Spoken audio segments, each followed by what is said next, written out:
this is an overarching state of the game type buck stops. Yeah, I thought we'd have a look at, if you were in Andrew Dillon's shoes, what would you do? So there's a little bit of that. It's probably some bugbears or some things that I think that have gone on too long, that are a little bit archaic potentially, that need to shift and move into the future. And I think the AFL have done a pretty good job managing the game of Australian rules footy and the competition. But I'm going to throw a few things up here. I've got 4. I normally do 5 points.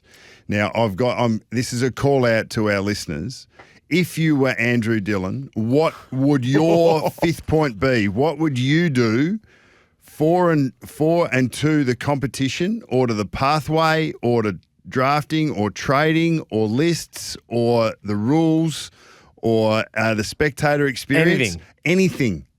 What would you do if you had, and the imprimatur to do it? What would be the 5th point? If you had the keys to the city, what door would you unlock? 40 Wings Temper Tex, a temper, a mattress like no other. 0433 98 11 16. So I'm going to throw up a few of my ideas and things that have come. Now, not all of them are earth-shattering, but I'll start with team structures and the way that we select teams. Now, it became apparent to me over the last couple of years selecting an all-Australian team that the full forward line, the half forward line, the centre line, the halfback line, the back line, and the 5 lines of 3, and then the ruck set up, it just doesn't. The team structures are not set up like that anymore. But that's the way that clubs are expected to hand them into the Herald Sun or the Age, or that it goes to the media outlets. And it's the way that we had to select. We had to select the All-Australian team. It doesn't exist anymore. Centre half forward and centre half back are not what they used to be. Let alone what a half forward flank or a half back flank used to look like. It is old, it's archaic, and it's not absolutely possible to communicate accurately what each club's slightly different team structure looks like. But 3 2s rather than 2 3s as a forward line. So say 2 tall forwards, 2 medium-sized forwards, and 2 high forwards would be far closer to a modern structure than trying to get a full forward, a centre half forward, a couple of pockets, and a flanker. So does that mean you also have in defence 2 tall defenders, 2 medium defenders, 2 small defenders? Yeah, so I think you end up invariably the taller players are the targets for long disposals, long kicks. So they're generally the deepest. Not always, but generally they're the deepest. Sometimes a medium forward or a hybrid forward that's, so a 6'2" or a 6'3" will play deepest, or even a Jamie Elliott, sort of 5'11", that's someone with aerial presence but is good on the ground. Charlie Cameron will play deepest, but mostly you've got a couple of talls, you've got a couple of mediums who might rotate through the midfield, and you've got a couple of high forwards who have got a really significant role, but you can't. When you put them on a team sheet, they might be in the forward pocket, but that's not where they play. So they play up in the midfield more often than not. What I'm seeing is a Nathan Buckley designed footy whiteboard, which has slots for those positions rather than what we see at the moment at local level, where the coach holds up the whiteboard. They've got forward flanks. And in the end, like more and more coaches are actually starting with a blank canvas and then moving the magnets where they see fit, rather than having the old template that is basically 3-3-3. That is so archaic and so old. It's not the way that we set up the field. It's when you're teaching 7, 8, 9-year-old boys and girls about the game and about where to play, I don't think you're helping them by actually putting someone in a forward pocket or a back pocket. If you can actually set them up a little bit more like what they're going to go into in the under 14s, 16s, etc., I think that would help. I like that. Do we like that suggestion? Give us a call. The text message machine is absolutely blown up here. I don't think people really like the ruck nomination rule. They don't really like the fact that the AFL continues to change elements of the game. We're not I've got my second one to go yet. Don't be going and pick 5. You've got more than what you've so far delivered. Well, that's all right. Well, we've got plenty of time to come back to this. My second one is to clean up tackling and the tackle rule. And you've been big on this all year. I've been big on this. So I've been to take away prior. There shouldn't be any prior opportunity. So players who win the ball need to dispose of we need to simplify it for the adjudicators. We need to simplify it for the viewers and the supporters that are watching the game. I would love, when's the last time we actually heard a crowd yell out ball together? We just don't hear it anymore. Do you know why? Because no one knows whether they're a chance of getting a free kick for a tackle or not. maybe I'm living in an alternate universe. I feel like the crowd yells at ball all the time. It's just no one knows when it's ball. No, correct. Because they know what prior is. You is. don't get it what it used to. You don't get what it used to be. Now, maybe this is me just being an old timer, but I think that what I do know is that players who go and win the ball, they know exactly where they're at, who's around them, where their teammates and where their exits are, and we don't give them enough credit, and we actually give them too much time. Players and coaches have actually wanted to draw stoppages, have wanted to congest at times, and have wanted to use a tackle in possession or a ball up to slow the game, to stop the game, to defend the game. And I think that needs to be opened up. So no prior opportunity. Yeah. So the way I do it, players who win the ball need to dispose of it by hand or by foot legally. If they do, that's fine. If they don't, it's not. Simplify the rule for both the ball winner and the tackler. Remove reasonable time. Now, that was reduced this year, which I thought was a win. Remove prior opportunity and remove maiden attempt. There's no such thing as just take them and replace it with you either did or you did not. So I want to hear ball from the crowd more often if you go. And I think the tackler you still need to tackle legally to be able to win a free kick or to be able to dispossess or to prevent a disposal from taking place. And I just think it makes the umpire's job easier. The only proviso that I would add to that is if the adjudicator feels that was instantaneous, that the possession was gathered as the tackle was laid, well then like in an LBW or something like that, the benefit should go to the ball winner. So if there's an instantaneous tackle on possession, then the umpire should say that was instantaneous and call the ball up. But that would reduce, it would reduce ball ups. I'd say by 50%. Doesn't the footy become like a hot potato then? That's what you want, I guess. Well, you don't want congestion. I think you'll get less. I thought we saw this in the second half of the season. You'll get less, 2 or 3 handballs in tight to no one that go nowhere. You'll get more quick kicks out of packs or more running handball out of congestion. Do you like the idea of team holding the ball? Jared Healy's been big on this. That's saying that the person. Sorry, team prior. Yeah, so the person who wins the ball off the ground gets prior. Yeah. But after the first handball or the first possession, the prior's lost and it now becomes team prior. I don't mind that, but that's probably working towards. You're tight. Just go all the way. We'll go all the way. Yeah. So that's my second one. Third one. I think we need to reduce list sizes, and this is moving into sort of your area a little bit because my fourth one's about trade, and they sort of go hand in hand a little bit. But I just think list sizes have got too big. I think we can reduce a list size to 32 with a train-up squad of 12. You need, as a coach, 36 players on the park to be able to get your match scrimmage work in.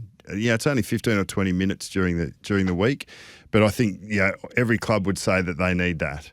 But I don't think we need the massive lists that we've got at the moment. There's too much of a delineation between elite performance and development. Well, no, there's not enough delineation between elite performance and development, and AFL clubs are expected to do both.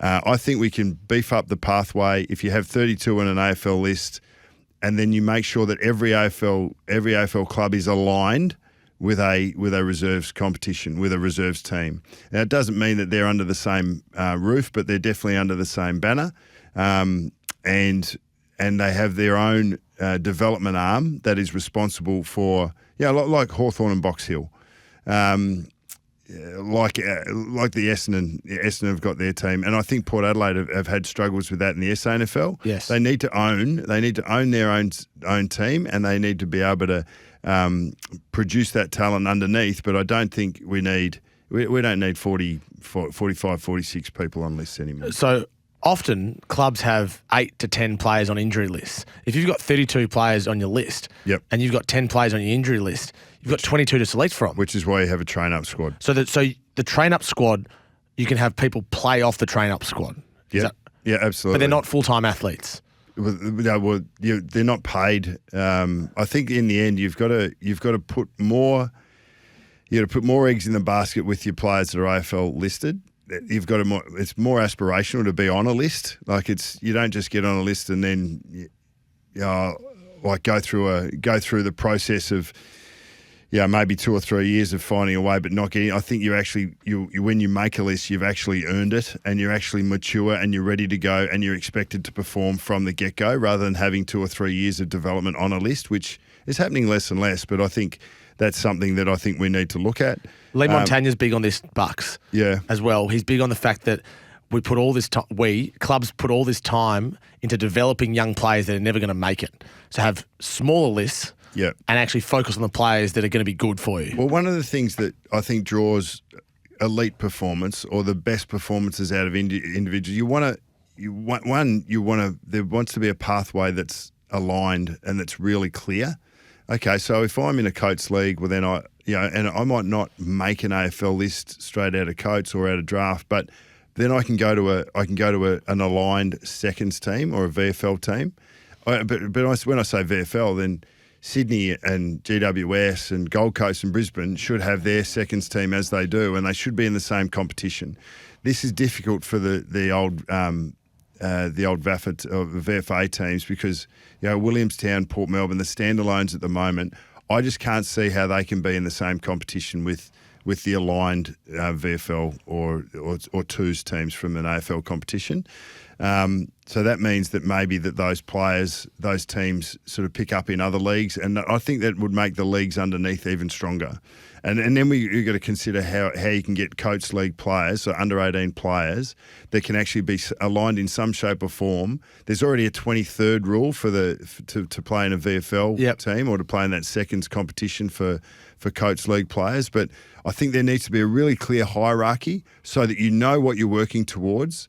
And if you've funneled in through there, I think there's a really clear way of how you're going to climb the ladder and the gaps between where you are and where you need to be. We've had a whole heap of suggestions for the fifth one, which we'll get to, but there's one here around media accuracy. And at one stage there, I'll throw this one at you before we get to the fourth.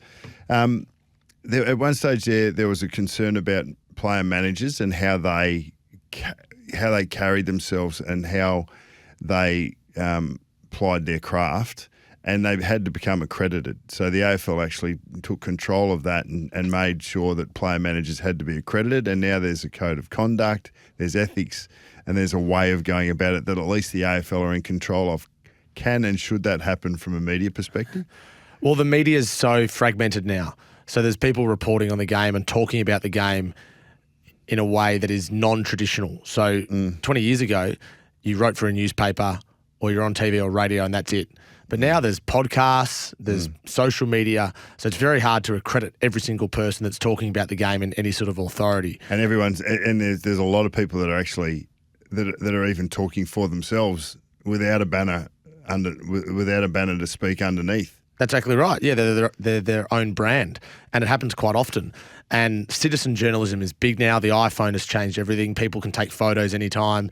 Everyone thinks they understand what's going on with trades and list management because they've got a source somewhere close to the club. And previously, the only avenue for these people to talk was via calling up radio stations or writing to the newspaper. But now you can post something on social media, and it just gains traction in the space of half an hour. Or could this be true? What's this person saying? So it's all changed completely. There's no doubt that, there's another discussion for another day, but the media, the footy media frustrates footy fans, and I'm acutely aware of that. But I think, and Jared Waitley always says this, the catch-all term, footy media, I think is unfair because your role, Bucks, is different to my role, and my role is different to Jared's role, and it's different to producers and commentators, and we're not all the same. I think I think it's in how you absorb it. I think you got to see it as a smorgasbord. You don't have to eat it all. Just go and eat what you want. You go and choose the things that you want to take off the smorgasbord. You don't have to consume the whole lot. All right, I'm going to go to pick four. So off the back of my list sizes, which has got a little bit of feedback from the... Do people like it or not? No, there's a lot of people that don't quite understand it, which is fair enough.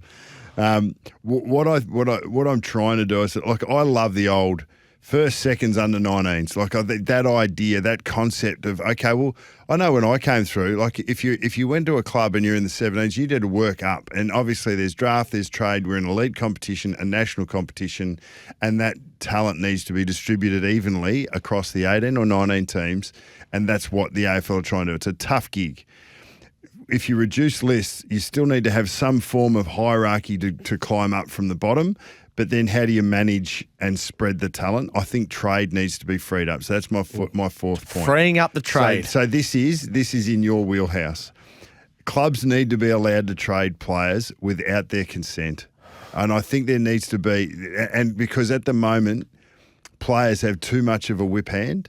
Clubs are now they're going down these long-term contracts, and they're doing it to try and, I suppose, prevent their players being poached. But it doesn't stop that when the players choose to leave anyway with 3, 4 or 5 years left on their contract, or the club or a club wants to move a player on with 3, 4, 5 years left in their contract.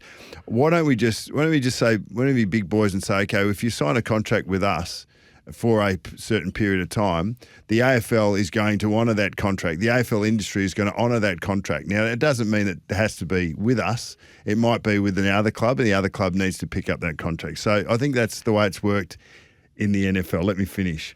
So say it was 150% of average wage. So you can only do it if a player is 150% above the average wage. So if it's 400 grand is your average wage, well, you need to be at 600 and above to be put in this category of being traded without your consent. It doesn't really matter about how many years, but you know what this will do is clubs won't commit 6, 7, 8 years with a player. You'll just sign a 3 or 4 or 5, and you'll actually go hunting to market a little bit more. We'll see far more player movement. It'll control the inflationary impact of long-term contracts, because we're seeing massive inflation in player wages because of this. It'll make the players more accountable for their professional output year by year, and I think that's a win. You don't ever want anyone to get comfortable and safe on a 6 or a 7 year deal and think they have a quiet year or two because they're not as concerned about their economic situation. I think it's always good to have you want enough security, but you also want some rigour. So your professional output is going to be required week in, week out, year in, year out. And I think that there's a chance to even up the competition quicker than we do at the moment. It's fascinating, Bucks. I've thought about this a lot this year because a lot of people have said to me that players should be traded against their will because players have too much power. Wouldn't that create an ecosystem where if the number was $600,000, there would be a whole bunch of players on $599,000. Yeah, got it. And then no one on between 6 and 750, and then heaps on $1 million plus. Like, what's the point of signing for 650 if you can then be moved? You may as well sign for a lot more or slightly less. So there'd be a big gap in the salary cap if that's the case. I'm not saying it's a bad thing, but it would change everything. Well, I think if you've got smaller lists, you've got to be a lot more careful with how you allocate your 32. Say it's 32 spots. You've got to be a lot more careful about who you've got in your train-up squad because you still need to balance the depth chart of different roles that you've got into place. And I think mid-season there should be mid-season trade as well. I agree with that. If you have a gap in your list, and it's the difference between you being able to win a couple more games in the back half of the year and make finals, or to be able to, or even if you're projecting beyond the season, if there's a player that's not giving his club service, I suppose, he's in the 25 to 30 category. Why? But he would be playing senior footy at another club. That we should be freeing up this talent to be used as clubs see fit for the short, medium, or long term. And it just needs to be taken away from the players a little bit more because the clubs need more control to be able to choose their destiny. Let's go through some clubs who we didn't touch on last week. Carlton. Blues. Speaking of which, the Blues have re-signed Jacob Wiedering for 6 years this morning, a 6-year extension to the end of 2031. Not a huge surprise, but nevertheless an important player to lock down. Was it list health or lack thereof that got them this year, or something bigger and more concerning than that? Well, I think they weren't able to maintain continuity amongst their playing group. So whether the conditioning of their players was not to the point that they were able to maintain that continuity. They had to go too deep into their list. There was too many changes made too often in regards to availability. Right when Tom De Koning was coming hard and was ready to, tear the competition apart, he got injured, which wasn't an overuse injury. It was obviously it was foot, wasn't it? Yeah. Yep. Yeah. So, I mean, getting him right is going to be a really important part. They don't lack for talent at all. They do not lack for talent. They just need to, and I'm really surprised and impressed that they've been able to handle their downturn in the back third of the season to miss out, or to sort of end up sort of getting bundled out pretty easily in the first week of finals. The old Carlton would have had people coming from everywhere saying this isn't good enough. So I think it's a credit to Brian Cook. It's a credit to Luke Sayers and the board and the leadership at the top and Vossi to be able to calm the farm. I reckon they've been able to manage, and the constituents have come into the fold.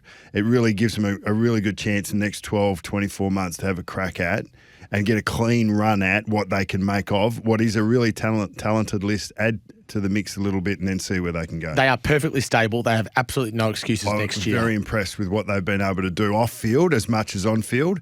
There is some growth that we can see. As I said during the year, I think they can do the basics better. If I'm saying in the pre-season, 2 focuses for Carlton, do the basics really well, do a heap of ground level, a heap of skills work, a heap of fundamentals, and just do the basics really well.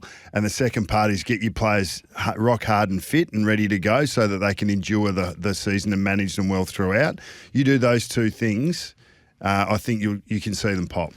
Question without notice, would the game benefit more from Bucks coaching Tassie or Bucks in football operations at the AFL? I think you could do both, Bucks. I like you in the media as well, but I think Tassie would be a great gig. The footy ops department of the AFL... Twinkles is busy, isn't he? Twinkles all over it. He's busy today. The footy ops department of the AFL is fascinating. I mean, they've got a team of Josh Marnie, Laura Kane, Dan Richardson, I think does a fantastic job there. Look, I think it's a thankless task. Yeah. It's 24/7. It's flat out. You're making decisions all the time.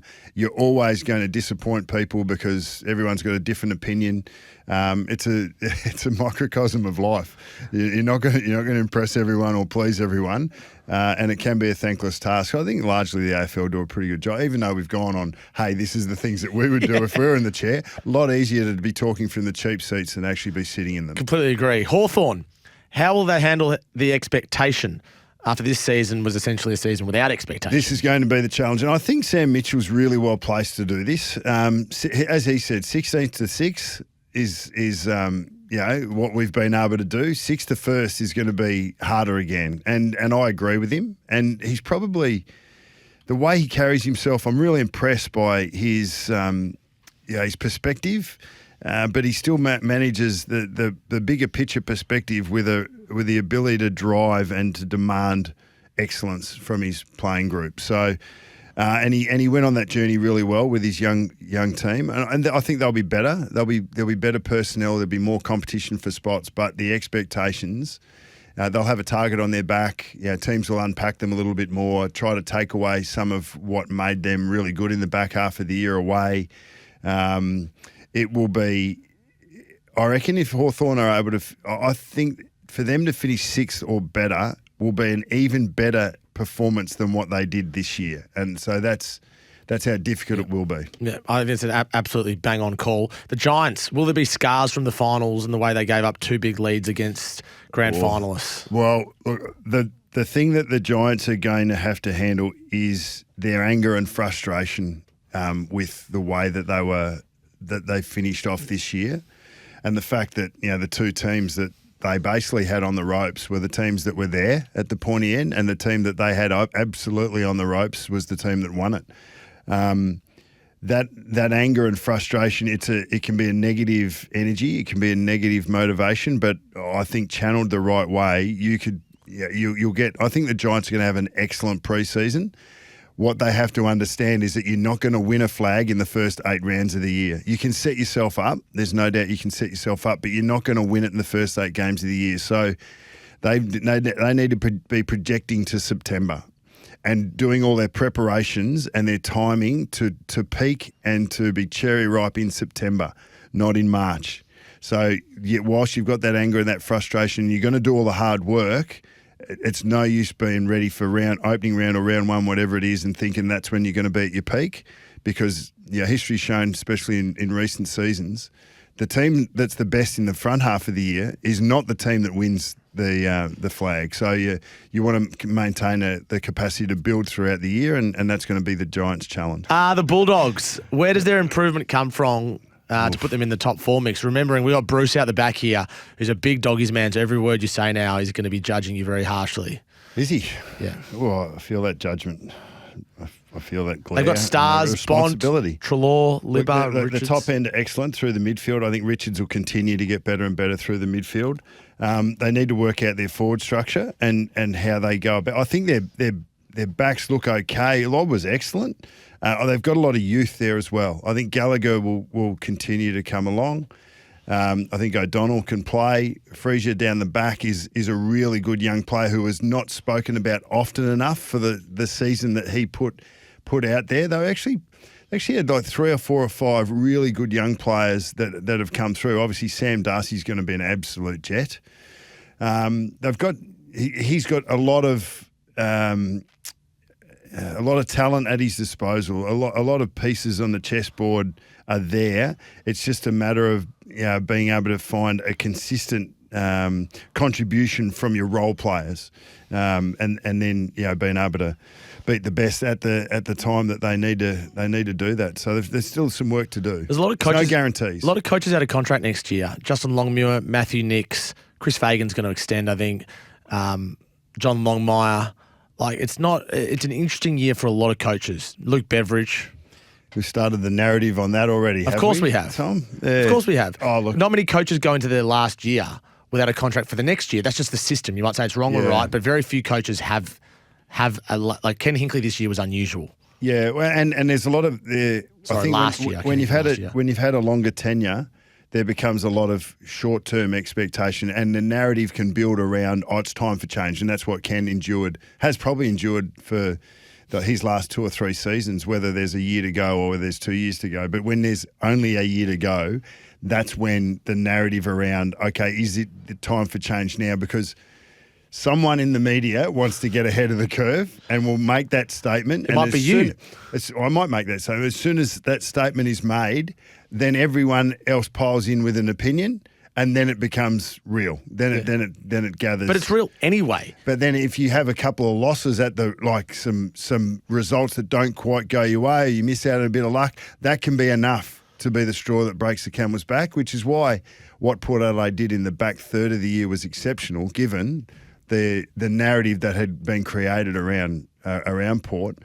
So for them to get to where they did, the prelim was a fair effort. But Matthew Nicks hasn't played finals in his tenure at Adelaide, so that's why he's under pressure. And he's actually got 2 more years, but Justin Longmuir's got 1 more year.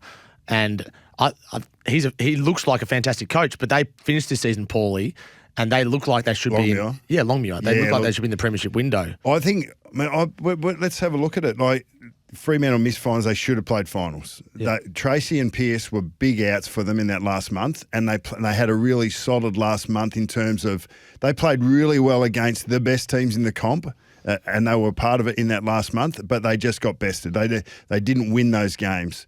They didn't have 2 really key parts of their game or their playing group to go to those games with, and it hurt them. Longmuir has done an excellent job as coach, along with the rest of the football department, to put this club in a position where it should be contending for the next 6 years. Agree. If you have a look at the setup, the profile of their playing list, the stability that they have around the club, they've let a few players go, and they're going to be able to hit the draft now.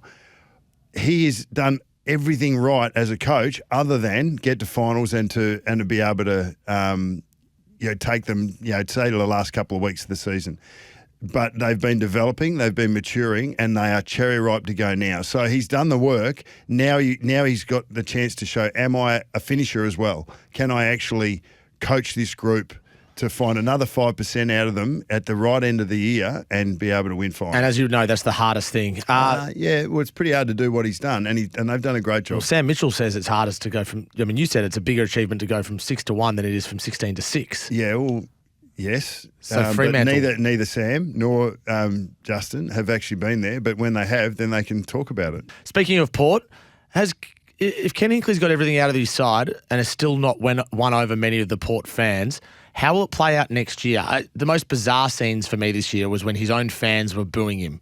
Bucks. Yeah, look, it's and I think this becomes narrative, and this is what happens when you've had a long tenure, and unfortunately Ken just hasn't been able to break through that preliminary final hurdle. And I say Ken because he's been at the helm for that period that Port haven't been able to push through to get to a GF, let alone win a flag. They're bloody hard to get to, but he's a proven excellent coach who gets his teams in and around contention. They've been top 4 consistently. John Longmire is an excellent coach who gets his teams to the top 4 consistently. Chris Scott has done that. Chris Fagan is becoming that. So it's hard for teams, clubs, individuals that are leading to be able to get their organisations there as consistently as Ken does. But unfortunately for him, they haven't been as ready to beat the best teams or as cherry ripe to be able to take that next step. Some of that's luck, but over a long enough period of time, there's something that's not quite there. I think Ken's given great service, and I think he'll if he wanted to go to another club at some point, I think he'd be excellent. Sometimes expectations don't match the reality of what's going on, and Port just haven't been able to get there in those last couple of hurdles. So maybe they've both had a crack and it's been enough. Might have one last dance next year. Time will tell, yeah. Let's whip through these or get out. Geelong will bring in ready-made players, continue to keep them in the window to compete, like Bailey Smith, for example, and I know they want Clayton Oliver, even though it's highly unlikely. Well, yes.